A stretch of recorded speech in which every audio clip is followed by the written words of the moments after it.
سراغ لگانے والا یہ سمجھنے پر مجبور ہوتا کہ جیپ یہاں تک آئی تو تھی مگر پھر شاید اوپر پرواز کر گئی۔ روزینہ کے جواب سے ریشم مایوس اور خفا تھی۔ وہ ساتھ نکلی تھی اور خیال یہی تھا کہ ساتھ رہیں گی۔ میرے خیال میں یہ ریشم کی غلطی اور غلط فہمی تھی۔ روزینہ اور مراد کی اپنی زندگی تھی اور خود مجھے کسی کی رفاقت کا پابند ہونا منظور نہیں تھا۔ مجھے تسلیم کرنا پڑا کہ مراد کی پلاننگ فول پروف رہی۔ جب ہم گھنی جھاڑیوں اور درختوں سے گزر کے 100 گز دور جیپ تک پہنچے تو خاصے محفوظ تھے۔ تعقب کرنے والوں کو دھوکہ دے کر غلط مفروضات میں الجھانا اس منصوبے کی خاص بات تھی۔ یہ پیر سائیں کا علاقہ تھا۔ ہمارے فرار کا راز افشا ہوتے ہی ان کے جلال کا آتش فشاں پھٹے گا۔ وہ اپنے مریدوں کو حکم دیں گے کہ اس علاقے میں چیونٹیوں کی طرح پھیل جائیں اور زمین کے اوپر یا اندر ہم جہاں بھی ہو نکال لائیں۔ شاید روزینہ کا نام باغی اور مفرور افراد میں شامل نہ ہو، حالانکہ یہ پھر ان کا اپنا ہی خون تھا جو دوسری بار کالک بن کے ان کے چہرے پر ملا کیا تھا۔ وہ ریشم کے تریے چلتر پر بھی چراغ پا ہوں گے کہ عورت ذات ناقص العقل ان کے مقابلے میں کل کی چھوکری نیچ اور بے مایا ان کو بے وقوف بنا کر نکل گئی۔ خیر، ان کے غیظ و غضب سے بچ کر کوئی کہاں جا سکتا ہے۔ جیپ ہر طرف سے بند تھی۔ روزینہ آگے بیٹھی، ریشم میرے ساتھ رہی۔ چھوٹو نے بڑی مہارت سے جیپ کو جھاڑیوں میں سے گزارا۔ اس خفیہ مقام کو سراغ دینے والے جیپ کے نقش قدم یعنی ٹائروں کے نشان اس نے پہلے ہی مٹا دیے تھے۔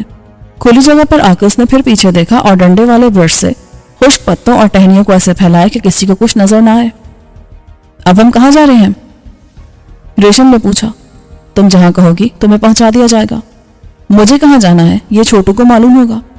مراد نے مجھے بھی نہیں بتایا کہ وہ کہاں ہے۔ ابھی نہ صحیح، کبھی مراد ملے گا تو میں اسے 2 باتوں پر خراج تحسین دوں گا۔ ایک اس کے جذبہ عشق کی استواری پر جو ایسے مشکل اور نامساعد حالات میں برقرار رہا، دوسرا اس کی ہمت اور وفائیت پر۔ اس نے ہار نہیں مانی اور تمہارا ساتھ نہیں چھوڑا۔ روزینہ مسکرائی۔ میں نے بھی تو اس کی خاطر سب چھوڑ دیا۔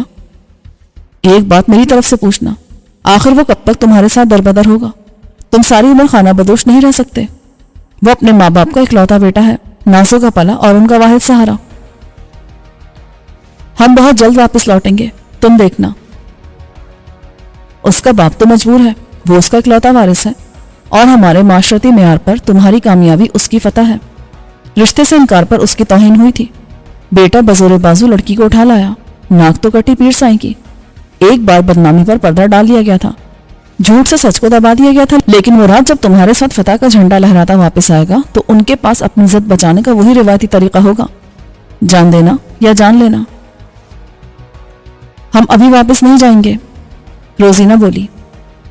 میں سمجھ گیا، روزینہ نے صاف نہیں کہا تھا کہ پیر سائیں کون سا ہمیشہ کی زندگی لکھوا کر لائے ہیں۔ مراد اور میں زندگی کی دوڑ میں آغاز کی لکیر پر ہیں۔ وہ وہاں پہنچ گئے ہیں جہاں ریس ختم ہونے کی لکیر ہے۔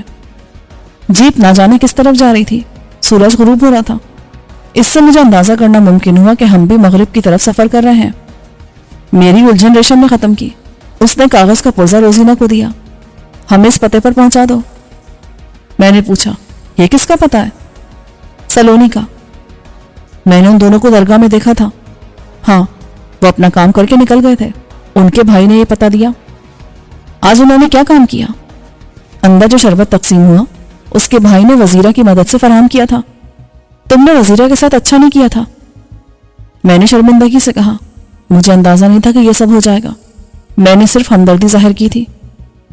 ریشم سے پہلے روزینہ بولی، صرف ہمدردی؟ اتنے پارسا مت بنو۔ میں اپنی خود غرضی کا اعتراف کر رہا ہوں، پارسا تو وہ بھی نہیں تھی۔ اسے جس جرم کی سزا دی گئی وہ وزیرہ نے نہیں کیا تھا، اور سزا بہت بھیانک تھی۔ یہ سلونی کا بھائی کیوں رہتا ہے درگاہ پر؟ نام کیا اس کا؟ خوش نصیب، مگر کہتے سب نمونہ ہے اسے۔ چھوٹا تھا جب گھر سے بھاگ آیا تھا، سب نے اس کا استحصال کیا۔ تمہارا مطلب ہے جسمانی استحصال؟ ریشم نے دوسری طرف دیکھتے ہوئے سر ہلا دیا۔ اب وہ 22 سال کا نوجوان ہے، اس کے اندر بھی انتقام کی آگ بھری ہوئی ہے۔ ابھی وہ ہمارے ساتھ جاتا تو شک ہوتا، لیکن وہ کچھ عرصے بعد وزیرہ کے ساتھ نکل جائے گا۔ وزیرہ کے ساتھ؟ ہاں، وہ دونوں شادی کر لیں گے۔ مگر وزیرہ عمر میں اس سے 10-12 سال بڑی ہوگی۔ روزینہ نے پلٹ کے کہا، تم بھی سب مردوں کی طرح یہی سوچتے ہو نا کہ لڑکی 10 سال چھوٹی ہو یا 20 سال یا 40 سال، مرد اس کے باپ کے برابر ہو یا دادا کے، فرق نہیں پڑتا، مگر عورت کے معاملے میں الٹا سوچتے ہو۔ ریشم میں اس کی ہمنوا بن گئی۔ بھائی مجھے نشانہ مت بناؤ، میں تو بات کر رہا تھا سلونی کے بھائی کی۔ اگر وہ محض انتقام لینے کے لیے یا ترس کھا کے وزیرہ سے شادی کر رہا ہے تو اور بات ہے، لیکن کسی غرض کے بغیر چاہتا ہے وزیرہ کو تو میں اس کی تعریف کروں گا. اس کی بہن بھی تو رنگیلا کے ساتھ ہی گھر بسانا چاہتی ہے. صرف چاہنے سے سب نہیں ہوتا. ریشم نے کہا بھری. جیپ اچانک ایک جگہ رک گئی. مجھے آس پاس اندھیرے کے سوا کچھ دکھائی نہیں دے رہا تھا. روزینہ نے کہا خدا حافظ. کیا ہم پھر ملیں گے؟ ریشم نے پوچھا. پتہ نہیں، ملنا ہوا تو تقدیر پھر یہاں لے آئے گی. ریشم نے کہا مگر یہ میرا پتہ نہیں ہے. چلو تم آ جانا. تمہیں تو میرا پتہ معلوم ہے. میرا میکہ اور سسرال تم نے دونوں دیکھے ہیں. روزینہ مسکرا دی. شاید اس راستے پر میرا کبھی پلٹ کے جانا نہ ہو. اب کون ہے وہاں میرا دشمنوں کے سوا؟ خدا حافظ. جیپ غرائی اور آگے بڑھ گئی. وہ ایک خستہ حال کچی سڑک تھی جس پر رات کے وقت ٹریفک بالکل نہ تھی. شاید بارش ہوگی، ریشم بولی، اور ہم یہاں بھیگتے رہیں گے بھوکے پیاسے. ایسی کوئی بات نہیں، آؤ میرے ساتھ. وہ بولی. تم جانتی ہو کیا جگہ ہے؟ کیا پہلے آ چکی ہوں یہاں؟ مجھے سلونی نے سمجھا دیا تھا. وہ ایک کچے راستے پر ہولی. جو سامان ہم پیچھے چھوڑائے تھے اس میں سے صرف ٹارچ ریشم کے پاس رہ گئی تھی. وہی اب راستہ دکھانے کے کام آ رہی تھی. اس نے کہیں ملتان کا پتہ دیا تھا. میں نے یاد کرتے ہوئے کہا سیدھا وہاں جانے میں خطرہ تھا اس کے لیے بھی. اب تک پیر سائی کے جاسوس ہر طرف پھیل چکے ہوں گے. وہ چلتے چلتے رک گئی. راستہ بھول گئی ہو کیا؟ ریشم نے ٹارچ لائٹ سے ادھر ادھر کا جائزہ لیا. وہ ہم پہنچ گئے، یہی جگہ ہے. میں نے خستہ حال پرانا ڈاک بنگلہ دیکھا. اس کا برآمدہ اور آدھے سے زیادہ رہائشی حصہ کھنڈر بن چکا تھا. صرف طرز تعمیر سے اس کی قدامت کا اندازہ ہوتا تھا. انگریزوں نے اپنے دور حکومت میں افسران کے لیے ہر جگہ سے ڈاک بنگلے تعمیر کیے تھے جہاں دورے پر جانے والے، شکار کے لیے آنے والے اور محکمہ جنگلات کے افسر قیام کر سکیں. یہاں تو کوئی بھی نہیں ہے. میں نے مایوسی سے کہا دیکھتے ہیں. ریشم ٹارچ کی روشنی میں اس موٹل طرز کی 100 سال سے زیادہ پرانی عمارت کو دیکھتی رہی جس کا آدھے سے زیادہ حصہ ملبے کا ڈھیر بن چکا تھا. میں نے اس کے ساتھ عمارت کا ایک چکر لگایا. یہ ادھر آؤ.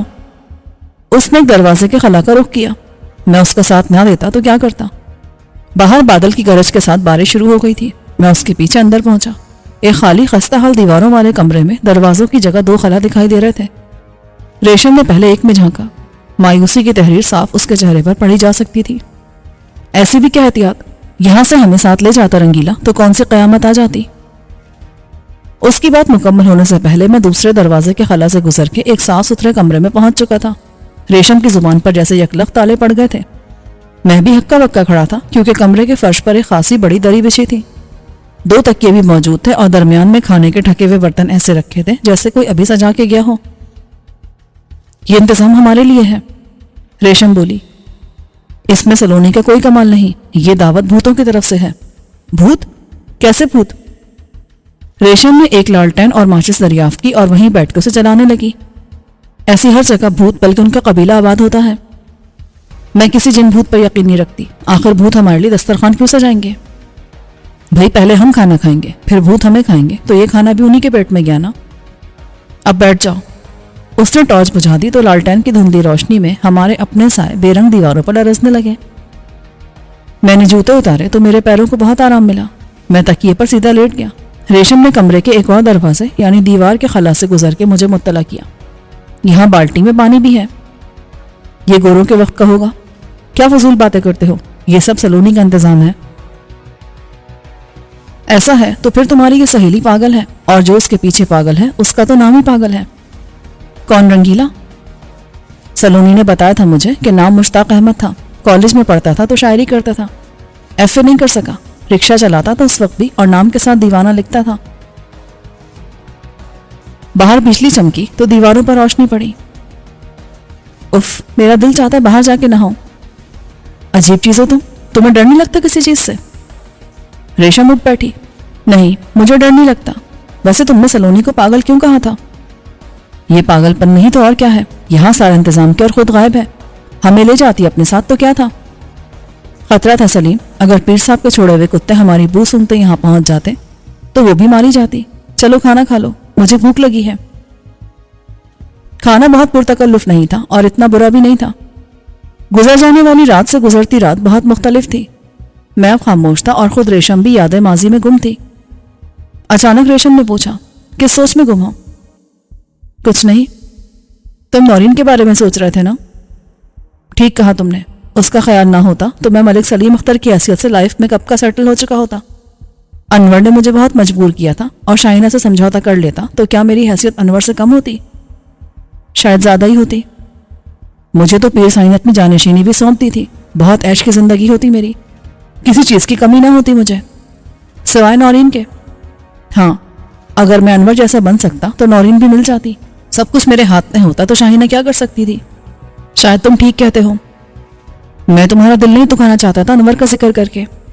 میں نہ پاگل ہوں نہ تمہارے جیسی، کتنی عیاشی کی ہوتی میری زندگی بھی اگر میں انور سے سمجھوتا کر لیتی، مگر محبت کیا جاگیر تھی کہ تقسیم کر لی جائے؟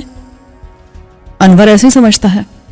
ہاں، ابھی تو میں تمہاری مجبوری کا بوجھ بن گئی ہوں، ہے نا یہی بات؟ تم میری ذمہ داری ہو، یہ بات تمہیں سمجھ لینی چاہیے۔ کیا ہے تمہارے پاس خود اپنی ذمہ داری نبھانے کے لیے؟ پریشانی تو ہوگی مگر میری فکر مت کرنا، میں خود بھی بہت کچھ کر سکتی ہوں۔ مجھے ہنسی آ گئی۔ تم کیا کام کر سکتی ہو؟ وہ خفگی سے بولی، میں کون سا کام نہیں کر سکتی بتاؤ؟ بس مجھے معلوم ہے تم کیا کرتی رہی ہو، لیکن کسی بھائی کے ہوتے ہوئے تمہیں ایسے فکروں میں مبتلا ہونے کی ضرورت نہیں۔ میں آج خالی ہاتھ ہوں تو کیا ہوا؟ وہ اٹھ بیٹھی۔ سلیم، آج بھی تم خالی ہاتھ نہیں ہو، وہ نوٹ جو تم نے نکالے تھے دریا میں سے اور پھر انہیں سکھایا تھا، وہ سب ہیں کہا تھے، انہیں میں اپنے ساتھ لے گیا تھا مگر وہ سب حویلی میں رہ گئے۔